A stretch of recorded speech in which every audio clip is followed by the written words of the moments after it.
Well, welcome to today's R&D webinar. We're excited to have you here today. If you have any questions at any point, please feel free to use the Q&A box located below.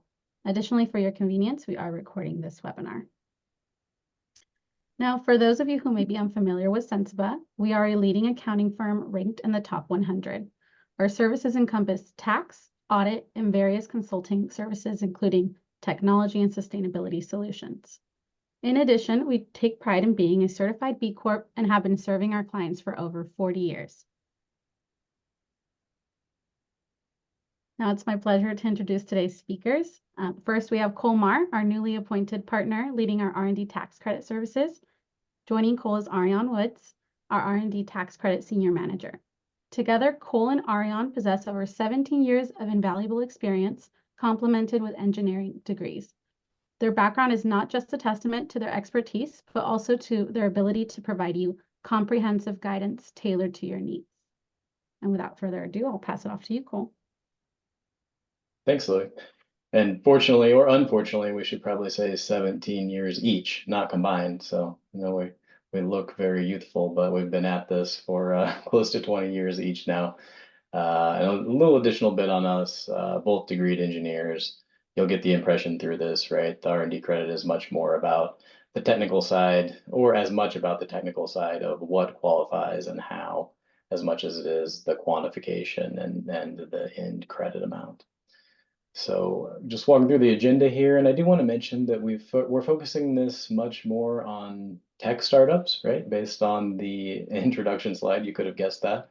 I saw there were a few registrants that are clients, which is great, but more of a manufacturing type of business. A lot of this stuff is applicable, and hopefully you'll find value in it.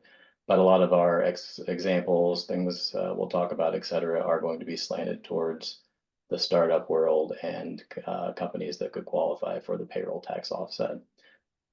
So we'll cover the credit in some detail at a general overview level, the payroll tax offset, and then Ariane will get into what qualifies, how you qualify a project or activity.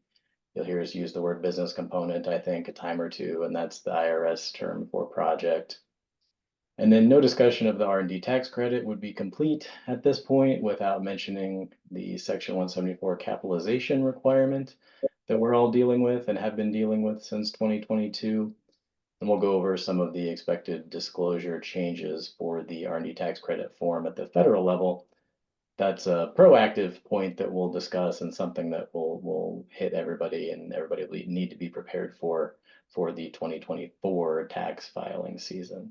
We'll cover some next steps about things to look for in R&D tax credit provider, study, et cetera. And Ariane will run my slides, our slides. So an overview of the R&D tax credit is that it historically has been a general business credit since the middle of the 1980s, approximately.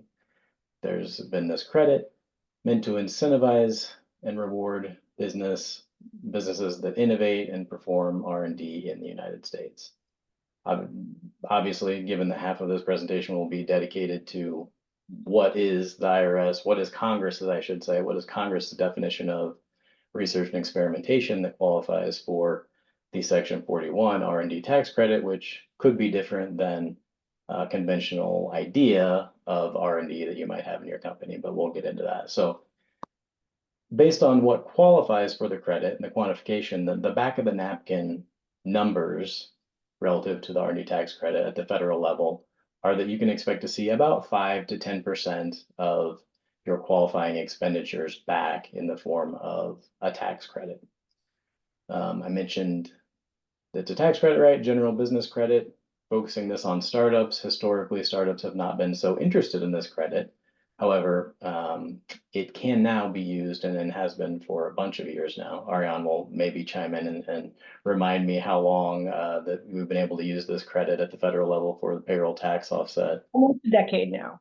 Almost a decade, so time flies. So basically, this is an acknowledgement that there was a whole sector of businesses, companies, and an industry, right, that we wanted to reward these people going out and taking a chance and starting largely a high-tech business, but could be theoretically any type of business.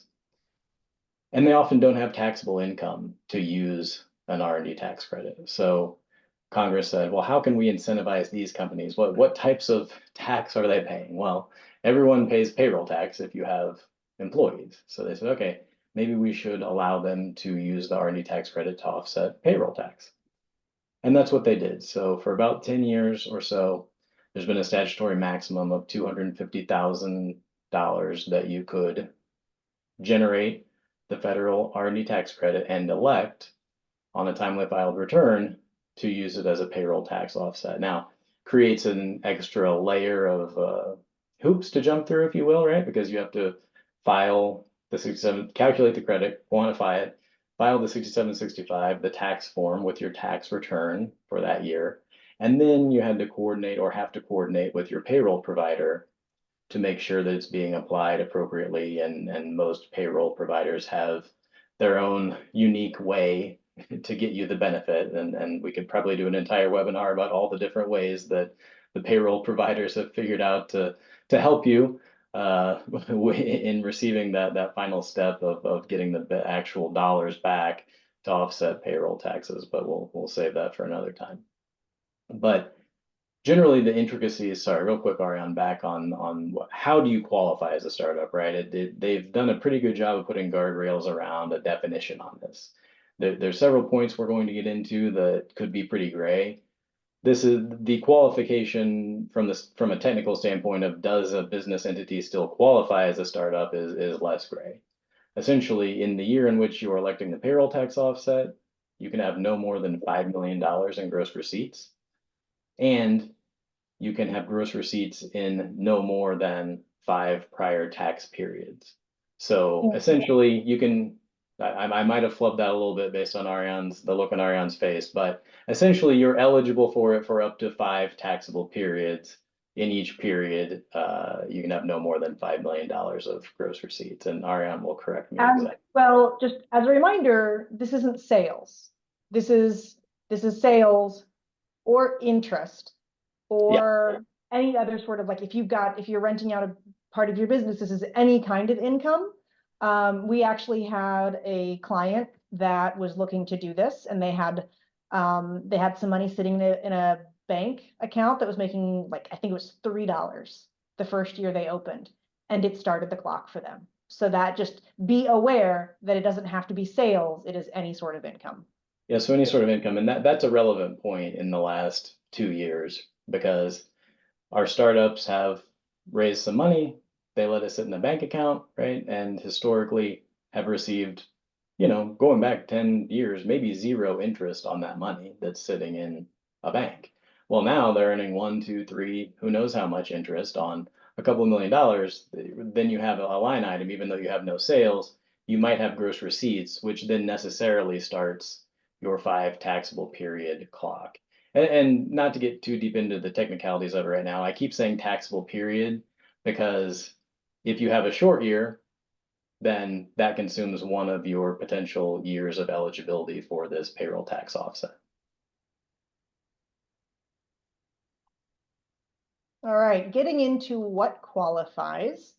We're going to talk about how do you fit whatever your business component is, your project. We're looking at new or improved products or processes that meet these 4 requirements. Permitted purpose is the why of your project, your business component. Are you doing it to make it bigger, better, faster, stronger, more efficient, higher quality, that kind of thing? You need to be technological in nature, so relying on a principle of engineering or a hard science as you're going through. There needs to be technological uncertainty. So at the outset, you're uncertain as to capability, methodology, or design. It's not all of those. And the IRS has been fairly clear that they're not in the business of navigating how much uncertainty, there needs to be presence of uncertainty. And finally, as you're working through that third part, is the 4th question, is the process of experimentation. This is something better than guessing and checking. And generally what we look for is people with the appropriate backgrounds, degrees, and/or experience to identify different ways to solve the problem that comes up, try things out, and go from there. As a little side note, in a lot of tech companies, and just in business in general, we're not talking about the academic definition of identify and test 3 hypotheses. What works in the real world is you identify maybe a couple of things and you say, hey, I think that one's going to be it. Let's go try that. And then if it doesn't work, you iterate. Either you back up and try one of your other initial ideas, or you start to fiddle. And again, as an engineer, fiddling is well in line with that process of experimentation. And I believe the IRS says you need to have one or more hypotheses. So Yep, you got to just come up with the first one. As I mentioned, it's new or improved products or processes. For the business components, the fancy word for project, you'll keep hearing that throughout this presentation. One of the things that we need to talk about too with your specific project is you don't have to be inventing cold fusion. All you need to do is push the technology forward for your company is what we're looking for. So we're not inventing the wheel. Maybe we're making a better one. I mentioned the 4-part test. If you are doing software development, there are some additional guidelines, and there's some requirements around how that is getting paid for with the contract qualification. When we start looking at how to get to that 5 to 10%, there are 2 main ways to look at it. The traditional and startup are basically a pair, and you're taking a look back over a period. Traditional looks back to 84 to 88. Basically, no one that we're talking to on this call should be using that period if you are a startup. Startup is anyone founded after December 31st of 1994. So again, the credit's been around since the early 80s, and this is what happens in the tax code. What ended up happening about 20 years ago is the federal government got nudged and said, hey, that 84 to 88 is getting to be out of statute. And so they came up with a methodology that only looks at the prior 3 years. So for most of our companies, when the data is available, we do either the traditional or the startup rules, the traditional credit or the startup calculation, and the alternative simplified. And we're allowed to go back and forth depending on what's going to be better for the client that year. A lot of times it's the financial position, but sometimes is not always. Let's talk dollars. The next question is, what are the accounts or the amounts that we're going to get to include in the credit calculation? There are 3 buckets here. The first one is your employees. Cole mentioned that you can use it to offset your payroll taxes. Well, that taxable compensation is going to be included for the first bucket. The portion of time that those people are spending is what we get to take. It's not just your engineers, scientists, or programmers. We have 2 other categories. It's the people who are supervising and the people who are supporting as well. So the credit, and I think this is something that they did really well, the credit recognizes the footprint of R&D in the organization. Next are supplies. So this is the stuff you are using and using up in your experimentation as you're going through and testing your business components, to continue playing buzzword bingo. This is prototype builds. This is testing if you're using supplies. Again, in manufacturing, one of the things that we see is you're testing a machine. You gotta run through some metal or some wood or some plastic or whatever it is. You gotta run it through and try it out. Additionally, one of the things that we've seen in the last 10, 15 years is you no longer buy a software. You rent software. You're buying a 1-year lease of Microsoft Word, of your CAD program, of your GitHub, and those licenses, because they're getting used up, those expenses can get included as well, to the extent that they are being used in the conduct of your R&D. So then, Ariane, we might make a quick comment on that supplies front, right, on cloud computing. If you're developing software, to the extent that you can segregate like a dev environment, a development environment from a production environment, however you can allocate those cloud expenses, if there's a way to delineate R&D work versus, the standard production environment, like I just said, that's an important insight to have, and it's an important level of detail that is going to be needed, especially, I mean, the IRS would say it's always been needed, but it will especially be important as we talk about later on this presentation, 2024 requirements. Yep. The last category, we talked about time for your employees in-house. We talked about things that you use up. The last category is time you're buying outside of your W-2 employees. So this is your 1099 employees. This is if you are sending something out for testing. This is if you are contracting with a design house to help you with your design, or if you are working on doing patent work. Portion of those costs can be included as well. There are a couple of caveats. For the state credits, it's where people's feet are. So if you're in California, but you're using someone in Colorado, that person would not count towards your California totals, even if you're paying them there. Again, same thing for the United States. If you have a contractor for Upwork, for example, you're outsourcing some software development work, but they're based in Brazil, we can't take those. So just be aware. And in addition, one of the things that happens when you're contracting is you get extra flexibility because you're not paying them in-house, but there is an expectation that there is overhead included in their rates. So if you're paying $100 for an outside contractor, only 65% of it flows through to that 5 to 10% you're going to get back. If this is unlikely, so we're just going to barely touch on this. If you are doing contract work, so someone else is paying you to have you do development work, the question then becomes, whose R&D is it? And the R&D for the research credit resides with a person who has what's called substantial rights to the IP. So you can use it again without strings, basically, at least for this client. So it's possible for both parties to have rights. But the risks are the financial risk, which is separate from the 4-part test we mentioned. But it's who's on the hook for failure. So are you getting paid to try, or are you only getting paid to deliver something successfully? And the same question flows through to your subcontractors. If you're sending something out for testing and you're going to pay them whether you like the answers or not, that's clearly your R&D. If you are outsourcing something to a design house and you're saying, hey, we're going to pay you $10,000 to design this thing, but not until you design it, that's not your financial risk. It is absolutely possible to share both of them. And so you can create a situation where it's half and half. It's also possible to create a situation where it's nobody's. So somebody has the rights and somebody has the risk. And our team has, again, not quite 20 years each experience in parsing this, and we're happy to help if this is one of your situations. Well, and Ariane, I always feel compelled to point out here when we're talking about the risks, especially the ways some of our clients engage in these things, to point out, we're talking about this in terms of the research and development tax credit.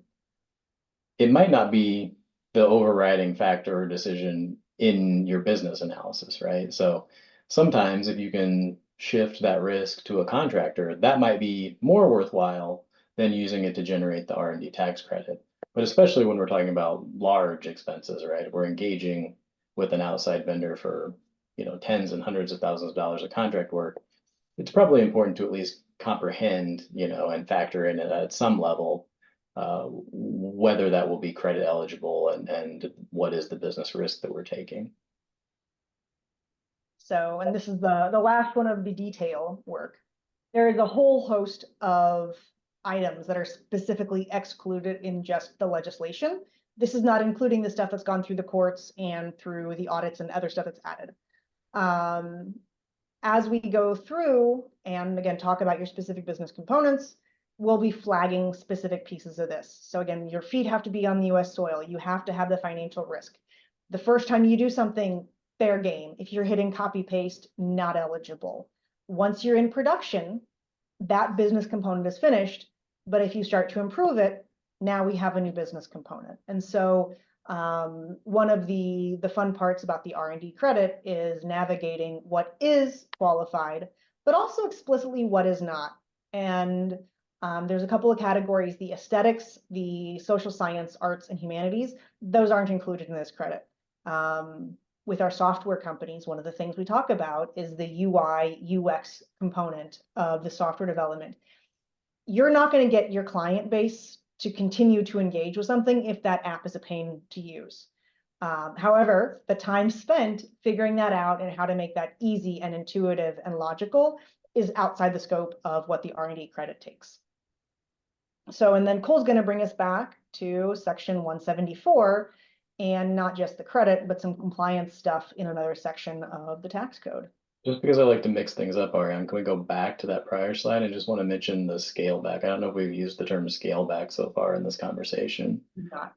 but I think it's applicable here, right? So just because a part of your project maybe started with reverse engineering, which is excluded, or started with market research, right? That doesn't mean the project isn't qualified. That just means we need to scale back, right? If that's in the entire life cycle of a project, the way you define it in your company, that doesn't mean we can't include parts of it as qualified research. It just means we need to scale back appropriately, right? And that's one thing you'll hear the IRS use a lot, is talking about scaling back to the right business component, the right level.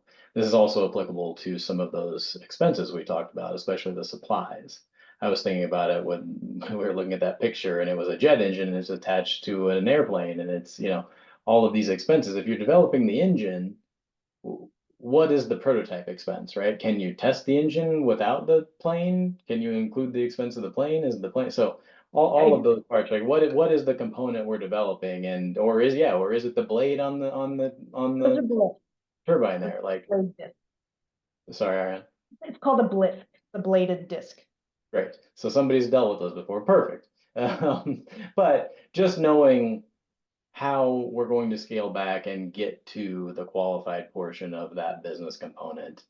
And, you know, it's important to keep in mind too, I always like to throw this in, is that the IRS is in their mind trying to enforce congressional intent. Everything that we're talking about here, you know, most of it, I would say at least, is not dreamt up by the IRS.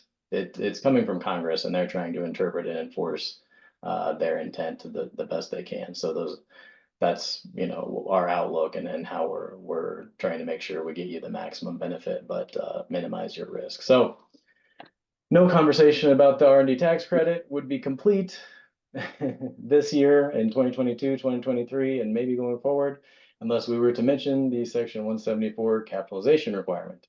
So if you are doing R&D, without regard to whether or not you are claiming or qualify for the R&D tax credit, you are now required to identify, capitalize, and amortize your research and development expenses. So on the next slide, in just a second, we'll get into what some of those expenses are and how they differ, and really how they overlap with Section 41, the R&E credit.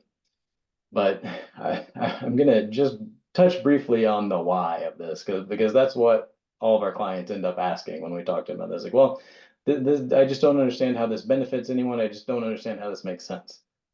And unfortunately, the answer is largely it doesn't make sense. It changes the way that we've done R&D, or I should say accounted for R&D in this country since the 1950s.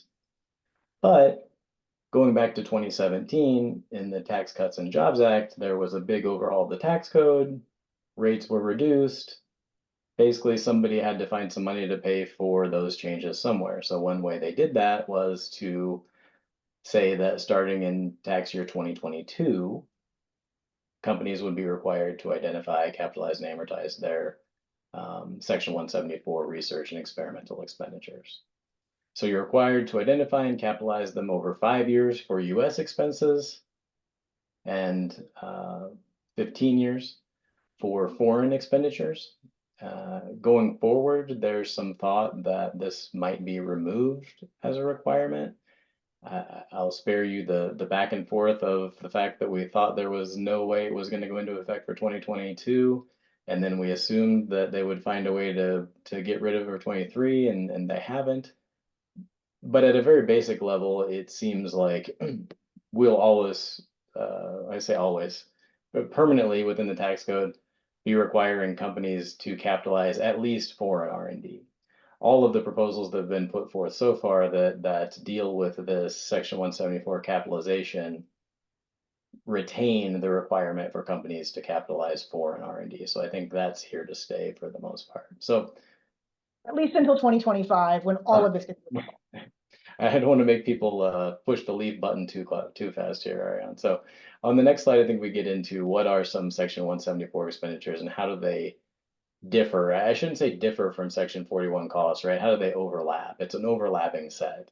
Necessarily, all of your R&D credit expenses are a Section 174 expense, but there are some important differences, and your Section 174 set of costs will 99.9% of the time be a larger set of expenses than your R&D credit Section 41 costs. So just by way of example here, the easiest things are the R&D tax credit. You get to include a portion of the researcher's taxable wage. Well, when you're calculating and doing your Section 174 analysis, you're required to include various types of, well, essentially gross wages, payroll taxes, all those things that are associated with the wage of that person, right? On the supplies front, there's more things involved. You're required to allocate a portion of some general overhead expenses that, you know, would necessarily be part of what you're doing for R&D. So on the next slide, I think we have some other examples. Section 41 costs, and then the costs, what I wanted to get to on this slide was the other costs incidental to R&D. So even beyond the gross wages of the people, those sorts of things. So payroll taxes need to be brought into this. 401k side, allocations for rent, utilities, insurance. So really allocating in a holistic way, I guess maybe we would say, the overall expenses of the full R&D footprint of the company as it's been defined, some guidance provided by the IRS last year. And then from what we're hearing, the IRS is going to publish regulations for Section 174 in June of this year, so next month, we hope. So we're eagerly awaiting that. We don't expect it to differ much from the guidance that they offered last year, but it will be nice to have actual regulation on that. And that guidance was offered September 8th, which is incredibly helpful if you're filing September 15th on extension. So one of the things that the IRS did indicate is the guidance was not terribly timely, and so they didn't expect 2023 to completely 100% follow the methodology from 2022, which was wonderful for a lot of our clients who were scrambling to get everything done in just the complete lack of like indication and direction from the powers that be. So looking forward instead of backwards now. Yeah, so well, we got the 174 thing behind us, and then I'll say if anybody's talking to you about R&D credit and they don't mention Section 174 at this point, you should probably be skeptical, but that's my last point on that. So then going forward in 2024, the IRS has messaged to the industry, right, and to taxpayers that, hey, historically, you've only been required to disclose the numbers on the tax form, right? Federal Form 6765 is where you claim the credit. We're going to be expecting, meaning the IRS is going to be expecting some additional disclosure from you just to file and claim the credit, right? Just the numbers is not going to be enough anymore. What the IRS is wanting to do is use this as a mechanism to make their audits more efficient, is the way I like to think of it. So we're going to require you to give us this additional information so we can assess, is this a high risk claim? Is this something we want to ask more about, etc. From the IRS's standpoint, this is information that you should have been compiling anyway.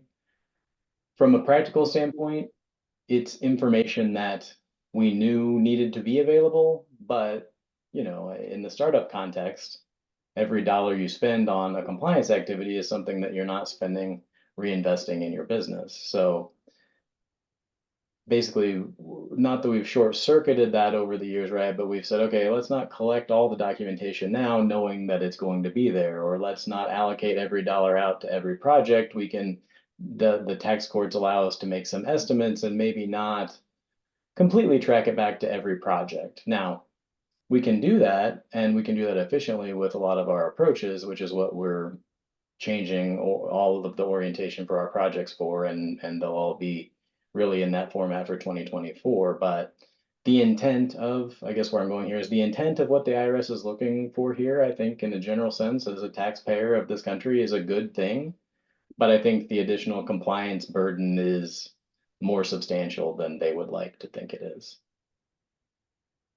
So speaking of compliance, if you are looking at an R&D tax credit, or you've got a 174 burden and you're going to go ahead and at least try to recoup some of that with the R&D credit, there's a couple of things that we can look at for how do you get into compliance for for 2024, the year that's already 5.5 months over. if you're already doing time tracking and you're tracking to projects, fantastic. Honestly, other than making sure that your first line supervisors and your management level are tracking their time and making sure your books are clean, there's almost nothing that needs to be done. If you're thinking about doing time tracking, or people are kind of hit or miss, we do time tracking here. I don't like it, but I understand the value of it. But making sure people just actually track what they do, and that you get the footprint. So again, if you have someone who's working 35 hours a week, they're tracking their 35. That's actually one of the biggest challenges we see, is people just plug in a straight 40, whether they're working 35 or 53 hours. That's one of the big challenges.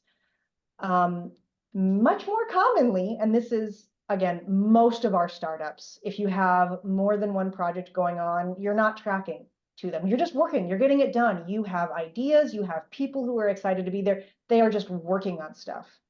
What we're looking at is check in with your team. Keep track of your projects, have a list, have people maybe do surveys halfway through the year, at each quarter, stuff like that, to say, hey, this is about how much time was getting spent, and a little bit about the different projects. And then we can do some math at the end of the year to line things up. One of the other big challenges we see is, as you are putting things into your system, just toss in the memo what the project is, instead of just having an entire bucket for miscellaneous R&D for this project. And then the software expenses can get allocated out. There's a mention of part F. This is, we had a screenshot of the form, but it was kind of scary, so we took that back out.